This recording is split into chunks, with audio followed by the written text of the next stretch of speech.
पहली बार जुड़े हुए हैं चैनल को सब्सक्राइब कर लें, क्लास अच्छी लग रही है लाइक करें और शेयर जरूर करें, इससे हमें मोटिवेशन मिलता है। शेयर अपने सोशल मीडिया प्लेटफॉर्म पर सभी जगहों पर अच्छे तरीके से शेयर करें, क्लास को आगे बढ़ाएं। अब बात आती है, कोई बात नहीं जो बीच में आया उसकी भी कोई बात नहीं, 50 में से 39, 50 में से 40 पेपर अटक जाना, ठीक है ना, ये वाला मामला। अगर एग्जाम डेट बढ़ती है या कुछ भी होता है आपको बताया जाएगा। आपके जो भी जो आते हैं ना आपके एडमिट कार्ड, वो एडमिट कार्ड ना बेटा 1 हफ्ता पहले आते हैं, तो बिल्कुल परेशान नहीं होना। ऐसी खबरें मार्केट में सदैव आती हैं कि एग्जाम डेट खिसक गई, और जो बच्चा ढंग से पढ़ नहीं रहा होता उसके दिमाग में ये वाली बात रहती है कि एग्जाम डेट खिसक जाए, तो ये करना ही नहीं है अपने दिमाग में आ जाए। अब बचे हुए 50 क्वेश्चन है, बताओ कितनी देर में कर सकते हो? आराम से बताते चलना, फटाफट बताते चलना। तो लगाओ फिर पेन और लगाओ भैया। एक टीचर अपने बच्चों के घोषणात्मक ज्ञान का आकलन करना चाहती है। डिक्लेरेटिव नॉलेज है कि आपको नॉलेज है कि मैम मेरे को ये पता है, इस बात की घोषणा करना कि राम कौन है, तो आप बता रहे हो जी राम ये है, तो ये है डिक्लेरेटिव नॉलेज कि आप जिसमें क्या का जवाब देते हो, है ना, कैसे का जवाब नहीं देते हो। ठीक साहब, तो टीचर जो है अपने बच्चे के घोषणात्मक ज्ञान का आकलन करना है, तो कौन सा प्रश्न सही होगा बेटा, याद रखना क्या का जवाब होगा, क्या का जवाब होगा डिक्लेरेटिव में, क्या का जवाब होगा, कैसे, तो क्या हो जाएगा, अगर टीचर ने बता दिया, बच्चे ने कैसे बता दिया कि कैसे होता है, तो वो तो प्रोसीजरल नॉलेज हो जाएगी। तो उबड़ खाबड़ इलाके में साइकिल को कैसे करें, तो ये तो हो गया भैया प्रक्रियात्मक, ये हो गया प्रक्रियात्मक। एक केक कैसे तैयार किया जाता है, अगेन टीचर प्रोसेस पूछ रही है। आयतन की गणना का सूत्र क्या है, आ जाइए भैया आ जाइए, आयतन की गणना का सूत्र क्या है, ये डिक्लेरेटिव है, नॉलेज पूछ रही है। गेहूं के लिए मिट्टी तैयार कैसे करें, again teacher procedural, again teacher किस पर चल रही है, प्रक्रियात्मक ज्ञान पर चल रही है। रचनावादी दृष्टिकोण अधिगम को किस तरीके से निर्दिष्ट करता है, आपसे पूछ रहा है कि भैया रचनावादी, अगर कंस्ट्रक्टिविस्ट अप्रोच है तो लर्निंग को कैसे बढ़ाएगी कंस्ट्रक्टिविस्ट अप्रोच, अगर आप ज्ञान का निर्माण कर रहे हो तो लर्निंग को कैसे बढ़ाएगी, व्यवस्थित और एक तरफा, स्वभावहीन और पृथक, पारस्परिक और सक्रिय, सक्रिय और निर्भर, कैसे बढ़ाएगी भैया बताएंगे, पारस्परिक और सक्रिय, सक्रिय और निर्भर बताएंगे भैया, अच्छे तरीके से बताएंगे, व्यवस्थित और एक तरफा। देखो व्यवस्थित अच्छी बात है लेकिन एक तरफा नेगेटिव है, स्वभावहीन गलत है, पृथक भी गलत है, पारस्परिक और सक्रिय होगा, सक्रिय ठीक है, निर्भर नहीं होता। बच्चा क्या होता है, स्वतंत्र होता है, बच्चा क्या होता है, तो आप कहोगे स्वायत्त होता है, क्या होता है, स्वतंत्र होता है, बच्चा क्या होता है, तो आप कहोगे स्वतंत्र होता है, स्वायत्त होता है, बच्चा क्या होता है, आप कहोगे स्वतंत्र होता है, और बच्चा क्या होता है बेटा जी, तो आप कहोगे स्वायत्त होता है, ठीक है ना। हाँ कोई दिक्कत, आ जाओ भैया आगे बढ़ो। समावेशी शिक्षा ये प्रतिपादित करती है कि हमें खाली स्थान को शामिल करने के लिए खाली स्थान को संशोधित करना चाहिए। किसको, आपकी जो समावेशी प्रोसेस है वो क्या बताती है कि आपको खाली स्थान को शामिल करने के लिए, किसको शामिल करने के लिए किसको बदलना, किसको शामिल करने के लिए किसको बदलना है। देखो ये आ गया बिल्कुल, गुड्डू पूछ रहे हैं इस क्लास से कितने क्वेश्चन आ जाएंगे, क्वेश्चन कभी रिपीट नहीं होते हैं और नहीं क्वेश्चन बनाने वाले हम हैं, कंसेप्ट समझो और कंसेप्ट के बेसिस पे लाओ, ये मैथ्स नहीं है, मैथ्स जो तुम कह रहे हो कि संख्याएं सेम आ जाएंगी, ठीक है, आपके सारे क्वेश्चन आ जाएंगे अगर आपका कंटेंट पर रिवीजन है और आपकी यहाँ बने हुए प्रश्नों पर समझ बनी हुई है, सारे क्वेश्चन सही जाएंगे, और अगर नहीं होगा तो नहीं हो सकता। फालतू के दावे कोई कर रहा है तो ये तो आप, और आप उन दावों को मान रहे हो तो आपकी समझ में थोड़ी सी कमी है बेटा जी, थोड़ा सा सुधार करना है, ठीक है ना। हाँ क्योंकि आपकी पेडागोजी से संबंधित, सीडीपी से संबंधित प्रश्नों को समझना होता है। हाँ चीजें रिपीटेडली पूछी जाती हैं, वाइगॉत्स्की के क्वेश्चन रिपीट होते हैं, प्याजे के रिपीट होते हैं, कोलबर्ग के रिपीट होंगे, वही संरचनाएं वही सिद्धांत आएंगे उनसे संबंधित। लेकिन अगर आप ये सोचो कि पेडागोजिकल चीजें रिपीट होंगी, कभी नहीं होंगी, चीजें बदली जाएंगी। तो लर्नर के अकॉर्डिंग हमें तंत्र प्रणाली को बदलना है, लर्नर के अकॉर्डिंग किसको बदलना है, तंत्र प्रणाली को बदलना है, ठीक है ना, किसको बदलना है, तंत्र प्रणाली को बदलना है। जब क्लास का वातावरण पॉजिटिव होता है तब लर्नर को ज्ञात होता है कि, जब क्लास का वातावरण पॉजिटिव होता है तो लर्नर को क्या ज्ञात होता है, अगर क्लास का वातावरण पॉजिटिव है तो बच्चे को ज्ञात होता है, ये क्वेश्चन बहुत ध्यान से समझना, इसमें मैंने क्या जानबूझकर थोड़ा सा, ठीक है, एकदम बदल दिया है। कितने क्वेश्चन लाए कि आपसे मिलने का मौका मिला, टॉप मार दूं, और वो तो एक वादा तो मैंने करा हुआ है, जितने भी टॉपर होंगे उनके नाम की मेहंदी, बहुत कहते थे क्लास में दीदी हमारा नाम ले लो हमारा नाम ले लो, उनके नाम यहाँ मेहंदी से लिख लिख के यहाँ यहाँ लिख लिख के ऐसे बता देंगे, यही तो चाहिए था, है ना, जीवन में यही तो चाहिए था। आ जाओ बता, तो जब क्लास का वातावरण पॉजिटिव होगा तो क्या होगा, बच्चों को क्या ज्ञात होगा कि वो अपनी दिखावट, व्यक्तित्व या सफलता से परे होकर एक व्यक्ति के तौर पर अहम है, कि दिखावट, व्यक्तित्व और सफलता से अलग होकर व्यक्ति के तौर पर इंपॉर्टेंट है, वो अपनी दिखावट, व्यक्तित्व और सफलता के साथ अहम है, या वो अहम है जब वो सामाजिकरण करते हैं, या उन्हें सिर्फ तभी इंपॉर्टेंट समझा जाए जब वो अपनी जगह पर बैठे और तभी बोलें जब पूछा जाए, ये भी बेकार ये भी बेकार। अब बताओ कि वो अपनी दिखावट, व्यक्तित्व और सफलता से परे होकर एक व्यक्ति के तौर पर इंपॉर्टेंट है, या वो अपनी दिखावट, व्यक्तित्व, सफलता के साथ इंपॉर्टेंट है? बताइए, बताओ, ए या बी? जिसने बी बताया अपनी गाल थपथपा लो, ए सही है। आप दिखते कैसे हैं, आपकी पर्सनालिटी कैसी है, आप सफल होते हैं या नहीं होते, उससे परे होकर, उससे अलग आप कितने उत्तर देते हैं कितने नहीं, लेकिन आप एक इंपॉर्टेंट व्यक्ति हैं, ये मानेगा बच्चा खुद के लिए। लेकिन यहाँ क्या है, आप अपनी दिखावट, व्यक्तित्व और सफलता के साथ, अगर आपके देखने में जैसे भी हैं व्यक्तित्व, और अगर आप सफल हैं, सफलता के साथ आप अहम हैं, असफलता के साथ आप अहम नहीं होंगे। लेकिन यहाँ कह रहे हैं चाहे आप सफल हो, असफल हो, देखने में कैसे भी हो, व्यक्तित्व में कैसे हैं, उससे परे, उनसे अलग है आपका मामला, तो ये ए सही है। समस्या समाधान में कौन सी चीज हिंड्रेंस पैदा करेगी? कलन विधि तो पॉजिटिव है, क्योंकि स्टेप बाय स्टेप किसी प्रॉब्लम का सोल्यूशन करना पॉजिटिव है। और कलन विधि कहती है कि प्रॉब्लम का स्टेप बाय स्टेप सॉल्यूशन निकालो। कलन विधि क्या कहती है कि प्रॉब्लम का कैसा सॉल्यूशन निकालो, स्टेप बाय स्टेप सॉल्यूशन निकालो, तो ये पॉजिटिव है। प्रकारात्मक आबद्धता यानी फंक्शनल रिजिडनेस नेगेटिव है, और पश्यकारी यानी पहले आप लक्ष्य पर पहुंच जाओ और फिर आप समस्या के बारे में चिंतन करो, वो पॉजिटिव होता है। सेल्फ एक्सपीरियंस और बढ़िया चीज है, और बढ़िया चीज है बेटा जी।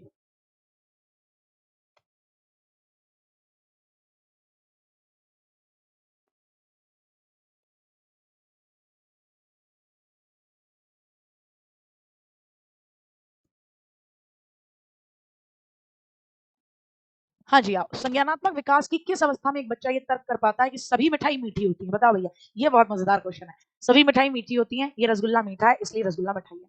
कहाँ बच्चा कर पाएगा कि सभी मिठाई मीठी होती है, रसगुल्ला भैया मीठा है इसीलिए रसगुल्ला मिठाई है? तो बताइए भैया। और यह रसगुल्ला मीठा है यानी रसगुल्ला सामने है, कहाँ कर पाएगा? बिल्कुल मूर्त पर। क्या कर पाएगा? मूर्त पर, जो चीजें सामने हैं उनके बारे में ऐसा तर्क कर पाएगा कि मिठाई मीठी होती है और ये रसगुल्ला जो है मीठा है इसीलिए रसगुल्ला क्या है? मिठाई है। तो क्या कर पाएगा बच्चा? संबंध बना पाएगा। क्या कर पाएगा बेटा? तो आप कहोगे संबंध बना पाएगा, मूर्त संक्रियात्मक अवस्था। गैर अनुरूपतावादी जेंडर भूमिकाओं में पुरुषों और महिलाओं का चित्रण बच्चों को भूमिका सुदृढ़ीकरण के लिए प्रोत्साहित करता है। कह रहे हैं भैया देखो, गैर अनुरूपतावादी यानी जैसा सोसाइटी में चलता है उससे अलग जेंडर भूमिकाओं में अगर पुरुष और महिलाओं का चित्रण आप कर रहे हो, तो बच्चों को भूमिका को स्ट्रॉन्ग करने के लिए प्रोत्साहित करेगा। बच्चों को भूमिका को क्या करने के लिए प्रोत्साहित करेगा? स्ट्रॉन्ग। गैर अनुरूपतावादी जैसा समाज में चलता है उससे अलग अगर चलेगा तो बच्चों को मदद करेगा। जन्म के समय ये कह रहे हैं कि अगर गैर अनुरूपतावादी, मैं समझा देती हूँ, फिर समझाती हूँ। गैर अनुरूपतावादी यानी नॉन कन्फर्मिंग, कि लड़का घर के बाहर काम कर रहा है, लड़की घर के अंदर काम कर रही है, ऐसा नहीं, अकॉर्डिंग नहीं, जैसा समाज चलाता है उसके अकॉर्डिंग नहीं, उससे अलग अगर हम पुरुषों और महिलाओं का चित्रण करेंगे तो बच्चों के लिए रोल रोल का रीइंफोर्समेंट हो जाएगा। यानी बच्चे उन रोल में जैसा समाज रखता है वैसा रखेंगे? नहीं रखेंगे। भूमिका सुदृढ़ीकरण नहीं होगा, बल्कि बच्चा भूमिकाओं में बांधेगा ही नहीं बच्चा, बांधेगा ही नहीं, क्योंकि उसने खुद ने देखा है कि मेरे घर में पुरुष कोई भी कार्य कर सकता है और महिला कोई भी काम कर सकती है। क्वेश्चन पढ़ें, गैर अनुरूपतावादी जेंडर भूमिकाओं में अगर पुरुषों और महिलाओं का चित्रण होगा तो भूमिका सुदृढ़ीकरण यानी रोल की जो प्ले है कि ये काम इसको करना, उसको स्ट्रेंथ नहीं मिलेगी बल्कि वो हट जाएगा। जन्म के समय जेंडर का जैविक रूप से निर्धारण होता है। बेटा जी, जेंडर समाज बनाता है। कौन बनाता है? समाज बनाता है। काट दो, दोनों गलत हो गए। अब मुझे ये बताओ, ए आपको सही कैसे लगा था? क्यों सही लगा था ए आपको? मैंने कितना सा, सिर्फ थोड़ा सा इसमें बदलाव किया। गैर अनुरूपता में अगर बच्चा होगा तो वो जेंडर रोल टाइपिंग उसकी स्ट्रांग थोड़ी ना होगी, वो तो बनेगा ही नहीं। निम्नलिखित में से अपने अंतर्निहित सिद्धांतों के साथ कोलबर्ग की अवस्थाओं का गलत मैच बताओ। गलत मैच बताओ भैया, गलत मैच।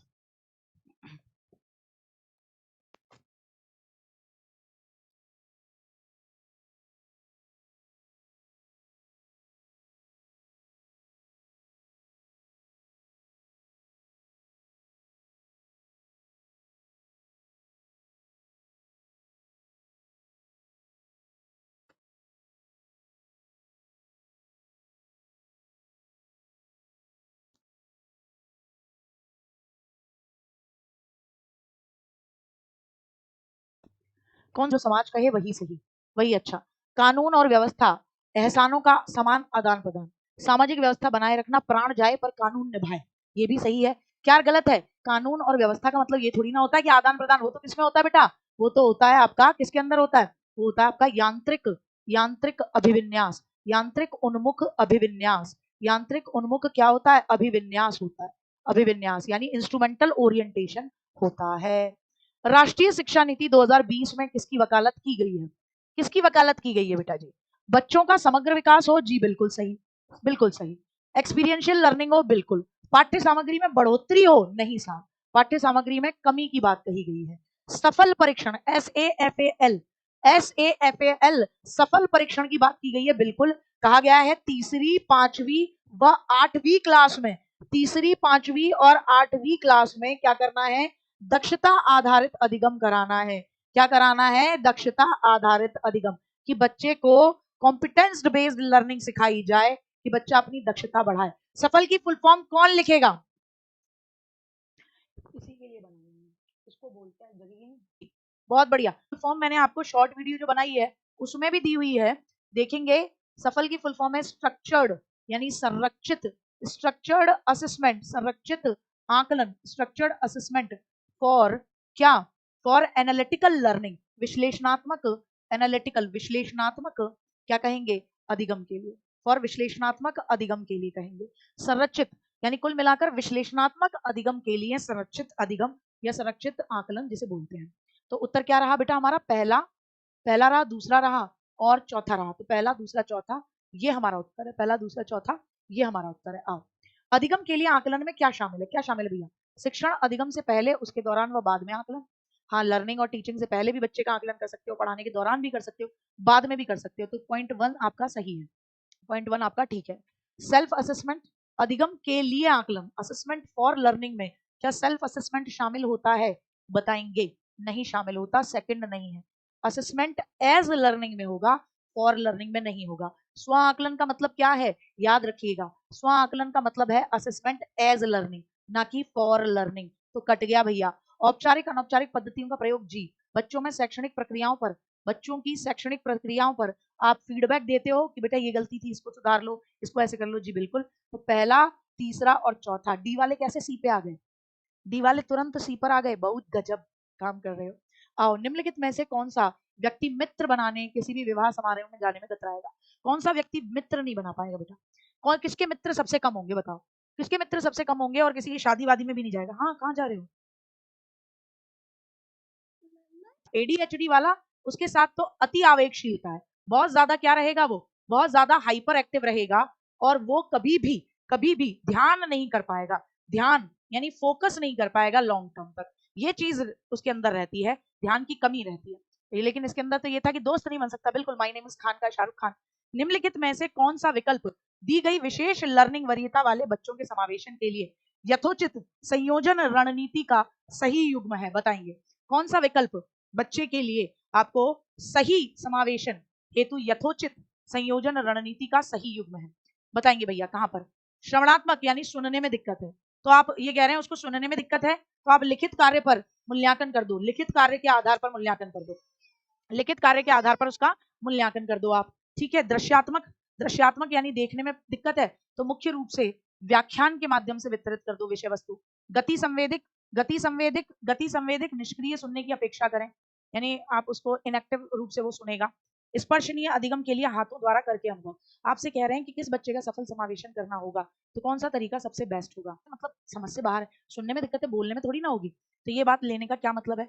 दृश्यात्मक मुख्य रूप से व्याख्यान के माध्यम से वितरित विषय वस्तु, ये भी गड़बड़ मामला है। गति संवेदिक मूवमेंट में दिक्कत होगी, आप कह रहे हो निष्क्रिय सुनने की अपेक्षा करो उससे, गलत है, फालतू वालतू बोल दिया। फल और सब्जी बेचने वालों के बच्चे अपने साथियों की तुलना में संख्याओं का योग करना जल्दी सीखते हैं। आपने देखा फल और सब्जी वाले के बच्चे जो होते हैं वो कम उम्र में ही एडिशन सीख जाएंगे, सब्ट्रैक्शन सीख जाएंगे। तो क्या कारण है इसका? सीखना सामाजिक सांस्कृतिक संदर्भ में होता है, कि आप जिस समाज, जिस संस्कृति में रहते हो उसका आपके सीखने पर असर पड़ता है। सीखना स्कूल के बाहर भी हो सकता है। पाठ्यचर्या क्रमबद्ध होनी चाहिए, पाठ्यचर्या विस्तृत होनी चाहिए। स्टेटमेंट की क्या है क्या नहीं है, कि कितने रुपए की सब्जी है, इतने की हो गई तो कितने होंगे, तो वो रोज बता रहे हैं, तो फिर ऐसे में क्या होगा? ऐसे में क्या होगा? इनके पास मौके होंगे। आए, निम्नलिखित में से कौन सी रणनीति बच्चों को सार्थक रूप से सीखने के लिए प्रेरित करने में मदद नहीं करेगी? अप्रोप्रिएट तरीके से सीखने में मदद नहीं करेगी, नहीं बताना। निपुणता उन्मुख लक्ष्यों को प्रोत्साहित करना। अगर आप अपने बच्चों को मास्टरी पर फोकस करा रहे हो तो प्लस पॉइंट है।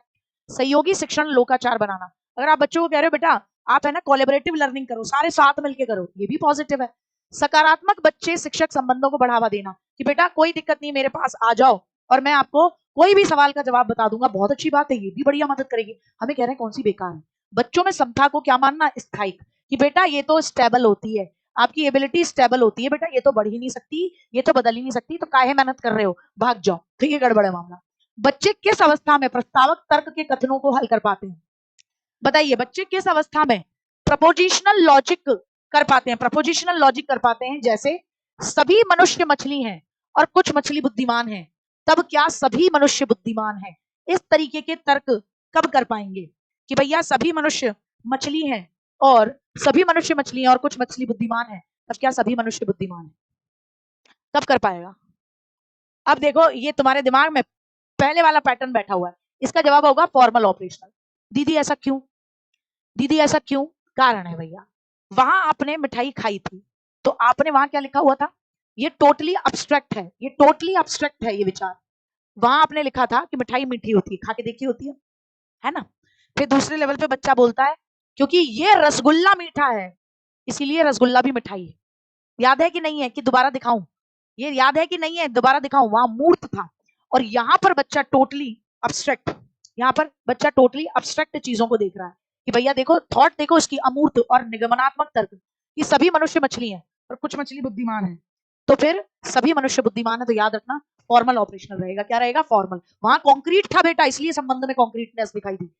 हार्वर्ड गार्डनर ने बुद्धिमत्ता को एक स्थिर विशेषता मानने की परंपरागत सोच की आलोचना की, बुद्धिमत्ता को चुनौती दी, क्रिएटिविटी का सिद्धांत दिया, बुद्धिमत्ता के जो यूनिफैक्टर थ्योरी थी उसका प्रतिपादन किया। तो बताएं हार्वर्ड गार्डनर ने क्या किया, हार्वर्ड गार्डनर ने क्या किया भैया, देखो उन्होंने यूनिफैक्टर थ्योरी उनकी नहीं है, वो तो किसने दी थी, बिने ने दी थी और स्टर्न और टर्मन ने दी थी, बिने स्टर्न और किसने दी थी, टर्मन ने, तो ये तो कट गया।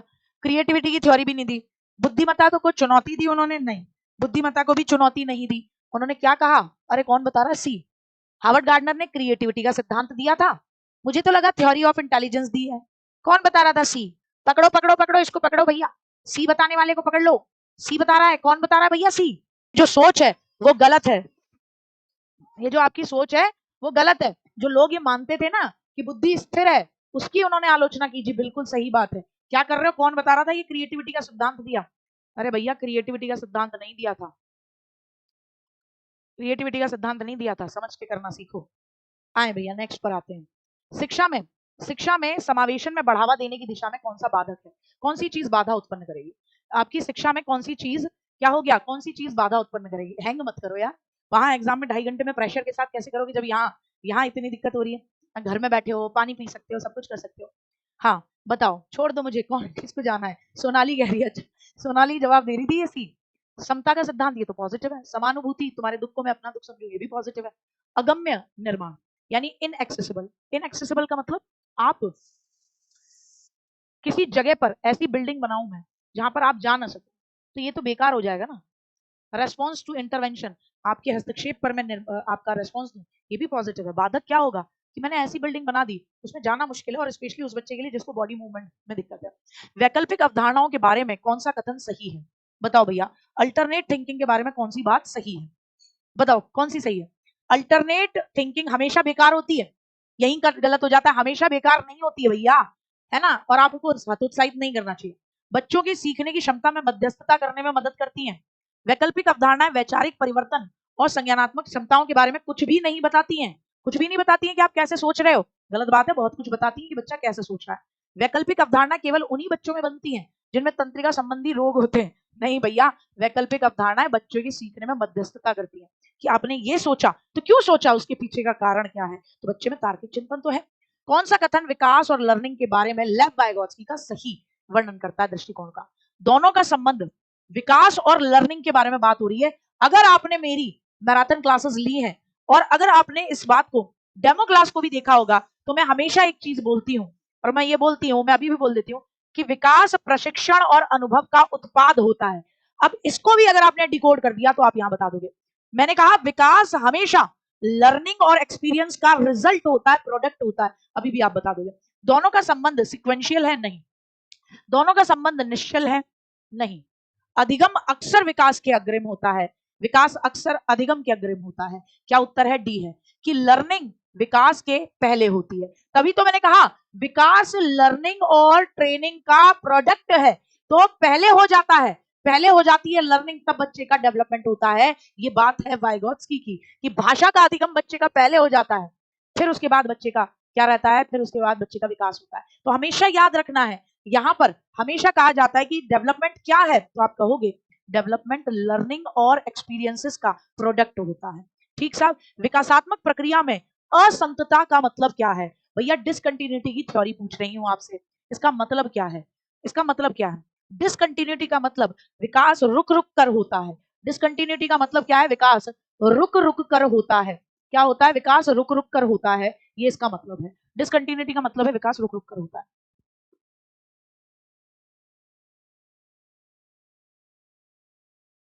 दौरान सामने आते हैं। असंतता क्या है? कि हर बार दुनिया को समझने के नए तरीके होते हैं जो डेवलपमेंट की प्रोसेस के सामने आते हैं। नेगेटिव विराम नहीं बोलते, नीचे की ओर भी नहीं बोलते, विकास की प्रक्रिया में हस्तक्षेप भी नहीं बोलते, ये नए तरीके कहलाते हैं। ठीक। पालन पोषण की प्राधिकारी शैली किस पर डिपेंड करती है? देखो पालन पोषण की कई सारी शैली होती है, आपसे पूछ रहे हैं अथॉरिटेरियन जो स्टाइल है वो किस पर डिपेंड करती है? Authoritarian style. देखो भैया पालन पोषण की कई सारी शैली होती है, अथॉरिटेरियन स्टाइल किस पर डिपेंड करती है? बच्चे के बारे में खुद निर्णय लेंगे पेरेंट, बच्चे के पक्ष को सुनेंगे ही नहीं, तो वो तो तानाशाही हो जाएगी। ठीक है, बच्चे से बहुत ज्यादा एक्सपेक्टेशन रखेंगे, या जब संभव हो तब बच्चे के साथ साझेदारी में निर्णय लेना। अथॉरिटेरियन सबसे पॉजिटिव होती है। क्या कहोगे? पॉजिटिव। जब जरूरत हो तब बच्चे के साथ निर्णय लेने में जाएंगे, जब जरूरत होगी तब बच्चे के साथ निर्णय लेने में जाएंगे, वरना नहीं जाएंगे, वरना नहीं जाएंगे। ठीक है साहब, क्लियर हुआ? क्लियर हुआ? आ जाए भैया, देखो भैया अथॉरिटेरियन स्टाइल, माता पिता बच्चे से बहुत कम एक्सपेक्टेशन करते हैं। ठीक है, यहाँ पर नियमों और सीमाओं के तर्क की व्याख्या नहीं की जाती है। अथॉरिटेरियन यानी जहां पर आप अधिनायकवाद की बात करते हो, यानी अथॉरिटेरियन की बात करते हो, ऐसी स्थिति है जहां पर आप क्या करते हो, बच्चे के साथ कोई कोई बहुत ज्यादा एक्सपेक्टेशन नहीं है, तर्क की व्याख्या नहीं करते, नियमों की सीमाओं की व्याख्या नहीं है, आप सीधे पीटते हो बच्चे को। क्या करते हो? पीटते हो। आप क्या करते हो? बच्चे को सीधे पीटते हो। तो ये है आपका प्राधिकार शैली, जिसे आप बोलते हो अथॉरिटेटिव। क्या बोलते हो? अथॉरिटेटिव। यहाँ गड़बड़ी है, टेटिव स्टाइल। अथॉरिटेटिव में क्या रहता है? बच्चे के साथ डिस्कशन रहता है। परमिसिव स्टाइल, मम्मी पापा बिछे रहेंगे, मम्मी पापा क्या रहेंगे? बच्चे को कभी अनुशासित ही नहीं कर पाएंगे। क्यों? क्योंकि बच्चे को कंट्रोल ही नहीं कर पाते, मेच्योरिटी ही नहीं है। हमेशा एक ही चीज रहती है, अरे बच्चा है, बच्चे ने पीटा, अरे बच्चा है, बच्चे ने किसी को गाली दे दी, अरे बच्चा है, मत कहो, लेना देना नहीं है। ठीक है ना? आ जाओ, जीन प्याजे के अकॉर्डिंग विकासात्मक बदलाव की प्रक्रिया निम्न में से किन विशिष्ट संज्ञानात्मक प्रक्रियाओं द्वारा घटित होती है? बताओ। जीन प्याजे के अकॉर्डिंग जब डेवलपमेंट होगा, आपकी बात कर रहे हैं विकासात्मक बदलाव यानी स्कीमा, स्कीमा का अंदर जो चेंज होगा वो किसकी वजह से आएगा? अब आया वो क्वेश्चन जो मैंने आपसे कहा था कि कैसे बनाना है, अगर ये पूछ लिया जाए तो कैसे बनाना होगा, तो बताइए, जल्दी से बताएं। जीन पियाजे के अकॉर्डिंग विकासात्मक बदलाव की प्रक्रिया में कौन सी दो मेंटल प्रोसेस शामिल है बेटा जी? कौन सी दो मेंटल प्रोसेस शामिल है? तो भैया आत्मसातीकरण और समायोजन शामिल है, या संगठन और अनुभव शामिल है? देखो संगठन के साथ अनुभव नहीं, अनुकूलन आता। अगर संगठन के साथ अनुकूलन आता तो आप कहते हैं कि भैया बिल्कुल सही है, कि भैया आप अपने ज्ञान का निर्माण लगातार करते रहते हो, तो ऑर्गेनाइजेशन और अनुकूलन की समाज के अकॉर्डिंग उसमें बदलाव करते रहते हो। लेकिन यहाँ क्या आया? आत्मसातीकरण, समायोजन, तो अनुकूलन के अंदर दोनों लिए जा सकते हैं। लेव वाइगोत्स्की के अकॉर्डिंग जेडपीडी को किस तरीके से बढ़ावा दिया जा सकता है? कैसे बढ़ाओगे? आपस में बातचीत करके, कम जानकार अन्य लोगों के द्वारा, एक अनिश्चित मदद द्वारा, या आपके एक्सपोजिटरी लर्निंग के द्वारा? कैसे बढ़ा सकते हैं? कैसे बढ़ा सकते हैं बताएं। हाँ, असी तुसी मिले।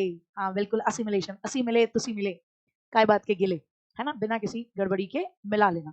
बताओ। तो लेव वाइगोत्स्की के अकॉर्डिंग जेडपीडी को किस तरीके से बढ़ाया जा सकता है? बताओ बेटा, कैसे बढ़ाएंगे जेडपीडी को? क्या बता रहे हो? ए, बहुत शानदार, सहयोगात्मक संवाद यानी कुल मिलाकर इंटरैक्शन। कैसे बढ़ाया जा सकता है बेटा? अंतःक्रिया या परिचर्चा के द्वारा बढ़ाया जा सकता है।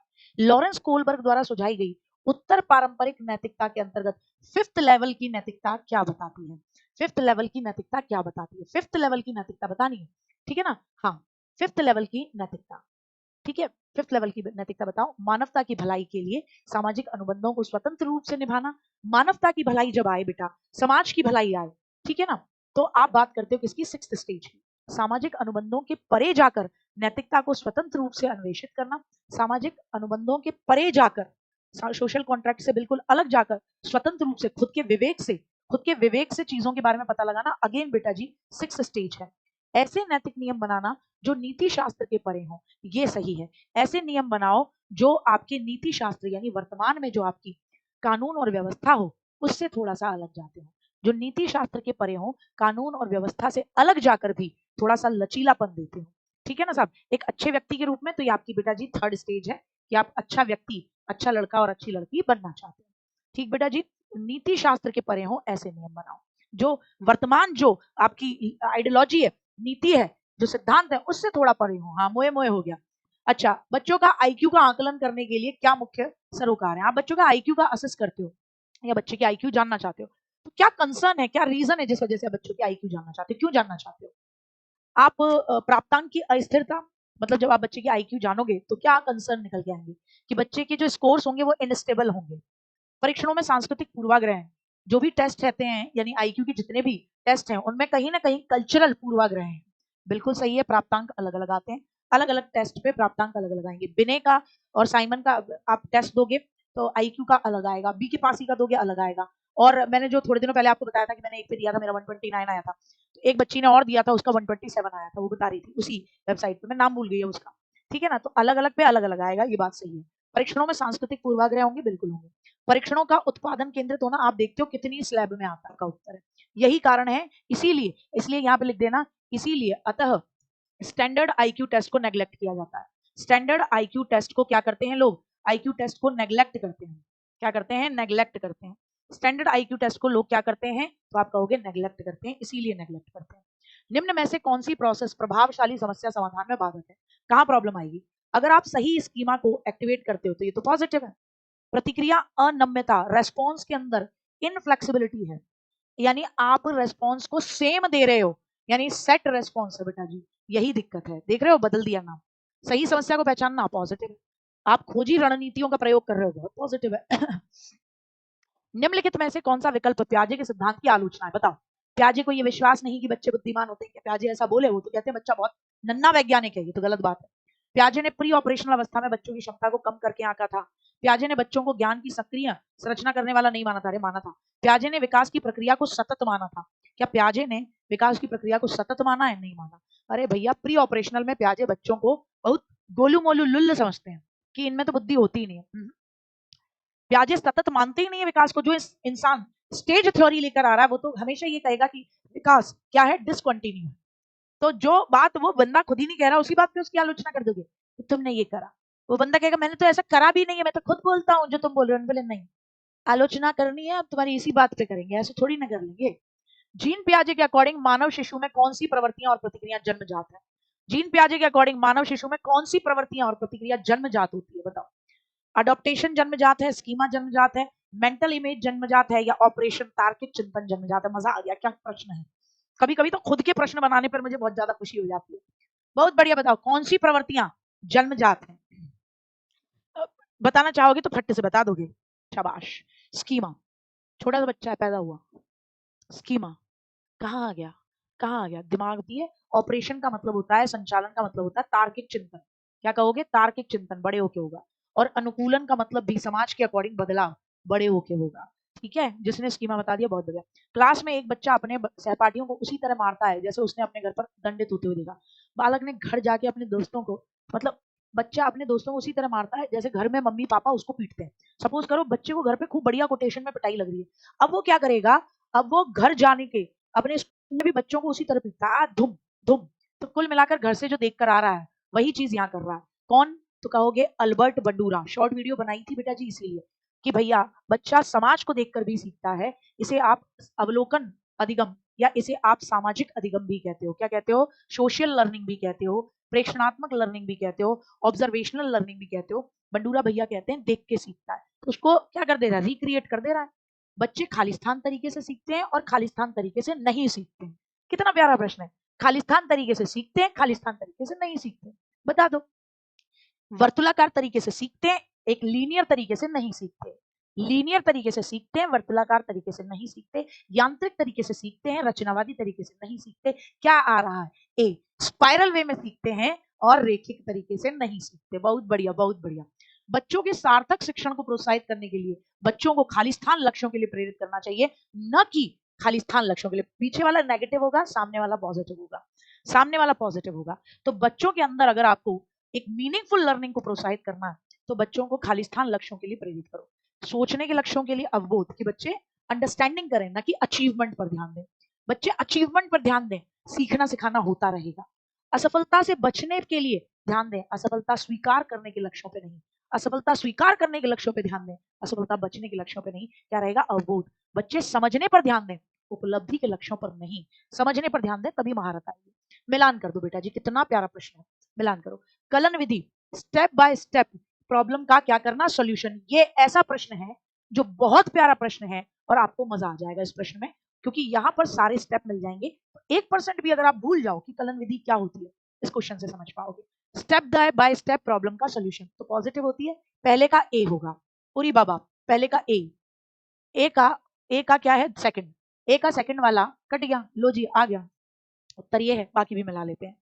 स्वानुभाविक शोध प्रणाली, अपने अनुभव वाली सही उत्तर प्राप्त करने की सामान्य नीति, यानी जिसे आप एनालॉगी भी कहते हो, कि पहले भी आपने इसी तरीके से सॉल्यूशन किया। 4, तुल्य रूपता, मिलती जुलती समस्याओं के समाधान में एक ही तरीके को प्रयोग करना, सेम तरीके। तो हो गया पहला। साधन लक्ष्य विश्लेषण, प्रॉब्लम को सॉल्व करने के लिए छोटे छोटे सब स्टेप्स में बांटना और सॉल्व करना, हो गया जी तीसरा। हो गया आंसर, निकल आया डी उत्तर, बहुत बढ़िया। अधिगम व्यक्तिगत और पर्यावरणीय कारकों में महत्वपूर्ण रूप से प्रभावित होता है। आप जो सीखते हो बेटा जी, तो उसमें इंडिविजुअल आपकी अपनी सोच और एनवायरनमेंट कैसा है, दोनों से प्रभावित होगा। होगा ना? एनवायरनमेंट से भी प्रभावित होगा, आपकी अपनी सोच से भी प्रभावित होगा। तो कौन सा कथन सही है?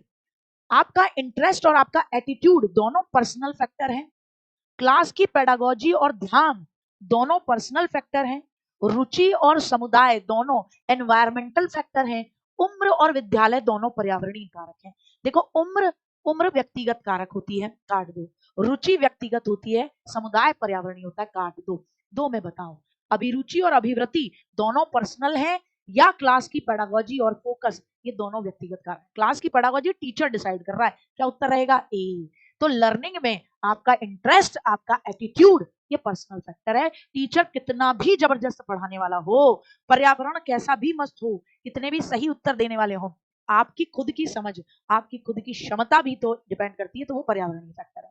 पियाजे के संज्ञानात्मक विकास के सिद्धांत से जो निहितार्थ निकालते हो कि क्या रिजल्ट निकलता है पियाजे का, एक ग्रेड 6 से 8 के टीचर को अपनी क्लास में क्या करना चाहिए? अगर कोई टीचर पियाजे के विचार को मानता है तो वो अपनी क्लास में क्या करेगा? केवल निर्धारित पाठ्यक्रम पर निर्भर रहेगा कि मैं तो यही पढ़ाऊंगा जो आया है? नहीं।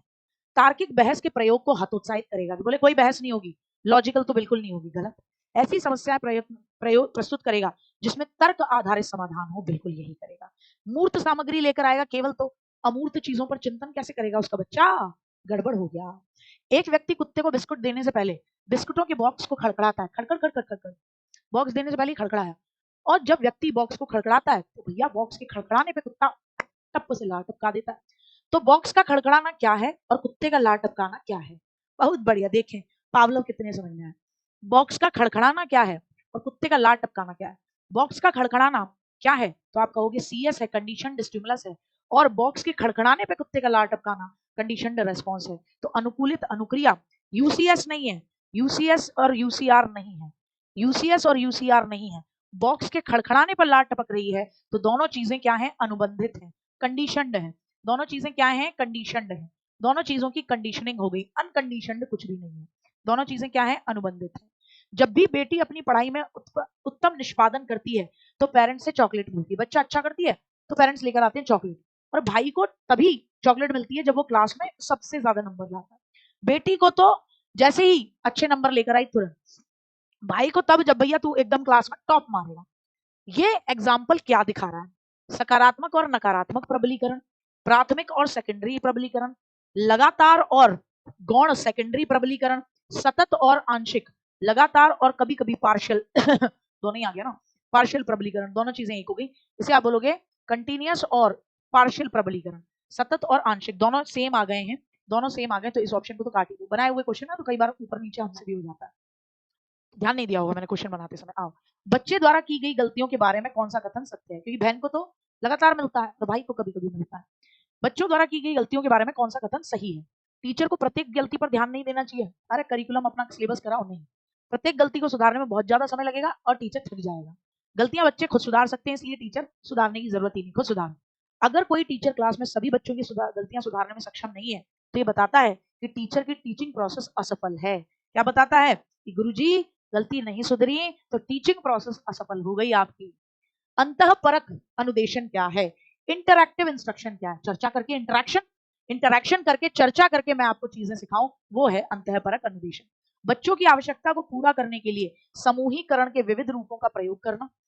आप बच्चों की आवश्यकता को पूरा करने के लिए समूहीकरण के विविध रूपों का प्रयोग कर रहे हो। क्लास में हर बच्चे के लिए कुछ अलग करना। अव्यवस्थित और स्वच्छंद विद्यार्थी गतिविधि, कोई डिसाइड नहीं है, बच्चे के जो मन में आ रहा है वो कर रहा है, किसी के कान में रुई डाल दे रहा है, जो मर्जी आ रही है। ऐसे समूह का प्रयोग करना जो कभी बदले ही नहीं, फिक्स हो गए। ठीक है, क्लास में प्रत्येक बच्चे के लिए कुछ अलग करना या बच्चों की आवश्यकता को पूरा करने के लिए समूहीकरण के विविध रूपों का प्रयोग करना। क्या करना? क्या करना? ए, आवश्यकता को पूरा करना है तो ग्रुप के अंदर, और वो भी अलग अलग तरीके की एक्टिविटीज के माध्यम से। एनसीएफ 2005 के अकॉर्डिंग गलतियां क्यों जरूरी है, एरर क्यों जरूरी है? ये बच्चे को उत्तीर्ण अनुत्तीर्ण समूह में वर्गीकृत करती है, वर्गीकरण गलत। ये अध्यापक को बच्चों को डांटने के लिए मौका उपलब्ध कराती है, गलत। ये बच्चे के विचारों को अंतर्दृष्टि देती है,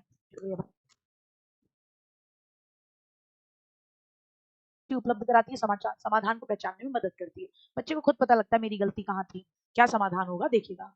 बुद्धि के बारे में निम्नलिखित में से कौन सा कथन सबसे बेस्ट है? बोले आईक्यू को केवल आईक्यू टेस्ट से माप सकते हैं?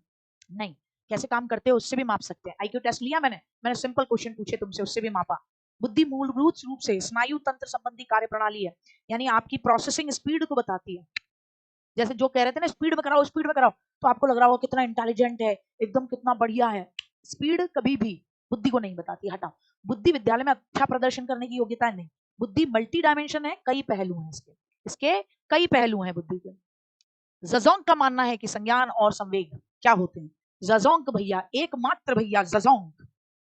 क्या मानते हैं जजोंग भैया? यही एक भैया है जो ये कहते हैं बेटा जी संज्ञान और संवेग अलग अलग होते हैं, केवल यही एक भैया है। बाकी सारे भैया ये कहते हैं कि संज्ञान और संवेग एक दूसरे से जुड़े रहते हैं। केवल मैंने हमेशा बोला है, जजोंग का नाम लेके कह दे तो हमेशा याद रखना, यही एक अकेला आदमी जो कहता है संज्ञान और संवेग अलग अलग है। क्या ज्ञान के सार्थक संरचना की प्रक्रिया का एक महत्वपूर्ण पहलू है? आप एक मीनिंगफुल लर्निंग करना चाहते हो तो क्या बेस्ट होगा? उद्दीपक अनुक्रिया नहीं, सामाजिक पारस्परिक क्रियाएं, समाज के साथ लगातार इंटरेक्शन करना। क्या करना? इंटरेक्शन। सीखने के लिए आकलन, असेसमेंट फॉर लर्निंग, मोटिवेशन को बढ़ावा देता है जी। अलग करने और रैंक रैंक वैंक की बातें नहीं। ग्रेड्स को पूरी तरीके से ग्रेड्स की बात ही नहीं करता। ज्यादा समय लेना चाहिए, बचना चाहिए नहीं।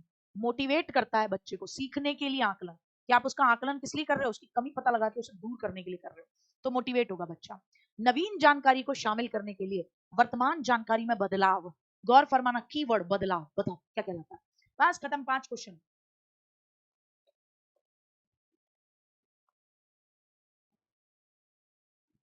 हाँ, बताओ भैया जी बदलाव क्या कहलाता है? बदलाव, बदलाव कहलाता है अकोमोडेशन। बदलाव, अकोमोडेशन। परिष्कृत शुद्ध आ जाए तो वो क्या होता है? संतुलीकरण। शाबाश, परिवर्तन, अकोमोडेशन। आओ, निम्नलिखित में से कौन सी विशेषता इंटेलिजेंट बच्चों की विशेषता बताओ बेटा। अगर क्लास की एक्टिविटी अधिक चुनौतीपूर्ण नहीं होगी तो वो कम मोटिवेटेड फील करेंगे, ऊब जाएंगे, बिल्कुल यही है उनकी विशेषता। बहुत ही तुनक मिजाज होते हैं कि हमको नहीं मजा आ रहा, हम जा रहे हैं, चले जाओ, भागो यहाँ से। वो रस्मी व्यवहार करता है, हाथ थपथपाना, डोलना नहीं।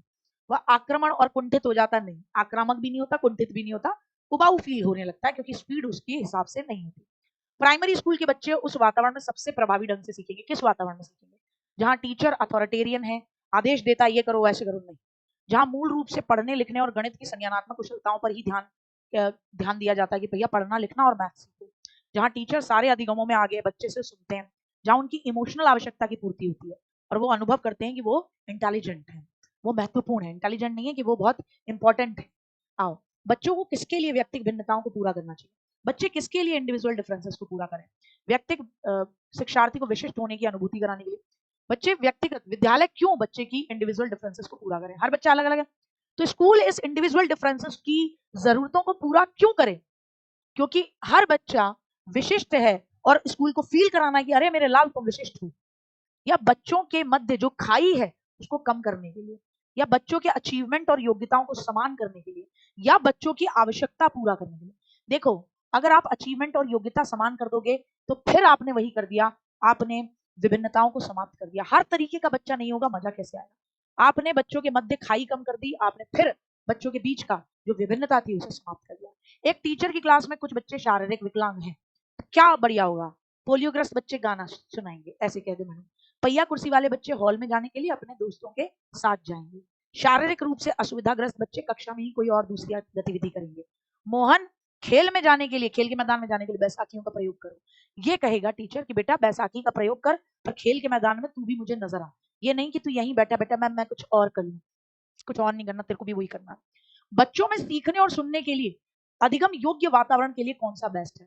बच्चों को ये छूट दे दो कि तुम्हें क्या सीखना है और कैसे सीखना है, क्योंकि जब बच्चे के पास छूट होगी कि उसे किधर पढ़ना है, कैसे पढ़ना है और कितनी बजे पढ़ना है, तो वो अपने हिसाब से सेटलमेंट करेगा और स्वायत्तता ही मदद करती है। ठीक, एक लंबे समय के लिए निष्क्रिय नेगेटिव, निरंतर गृह कार्य बेकार, व्यक्तिगत कार्य करना बेकार सीखने वाले द्वारा।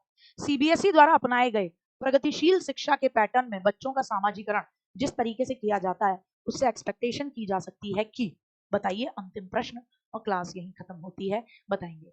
सीबीएसई द्वारा जो प्रोग्रेसिव एजुकेशन का कंटेंट है उसमें माना जाता है कि बच्चों का सामाजिकरण जिस तरीके से किया जाता है उससे एक्सपेक्टेशन है कि वे समय नष्ट करने वाली आदतों का त्याग करें, सीखें कि कैसे अच्छे रैंक लाई जा सकती है। नहीं, वे सामूहिक कार्य में सक्रिय भागीदारिता का निर्वाह करें, सामाजिक कौशल सीखें, बिना प्रश्न उठाए समाज के नियमों का पालन करें, किसी भी प्रकार की सामाजिक पृष्ठभूमि से होते हुए भी सबको स्वीकार करें जो स्कूल दे रहा है। नहीं, वो क्या करें, सक्रिय भागीदारिता निभाएं, तभी मामला बेहतर हो सकता है।